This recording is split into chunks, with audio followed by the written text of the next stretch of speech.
সব থেকে বেশি ভিলেন বানানো হচ্ছে গামিনীকে, যে সময় যায় অনেকের পালাবদল হয়, গামিনী তার জায়গাতেই আছেন এবং তাকে আসলে মিরপুরের কিং বলা হয়, যে তিনিই আসলে নাচের গুরু, তিনিই সবকিছু করছেন। এটা খুব দুঃখের বিষয়, কারণ হলো যে এককভাবে কাউকে দোষী করার কোনো কারণ নেই। একটা উইকেট বানাতে গেলে আমাদের গ্রাউন্ডসম্যান সবাই করে।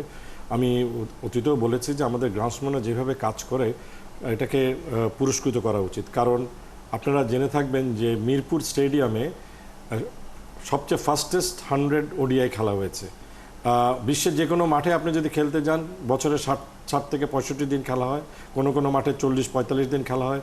সেক্ষেত্রে মিরপুরে প্রায় 6 মাস থেকে 8 মাস ইউজ করা হয়। সেখানে থাকলে ওই উইকেটকে আন্তর্জাতিক মানে রাখা সম্ভব না। কিন্তু আপনারা অনেকেই ভুলে যাচ্ছে যে এখানে বিশ্বকাপ 2011-তে ইন্ডিয়া 375 করেছে।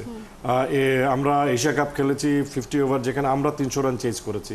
সো এই উইকেটটার মধ্যে আমরা যদি রেস্ট পাই, যে কোনো মানের উইকেট তৈরি করা সম্ভব।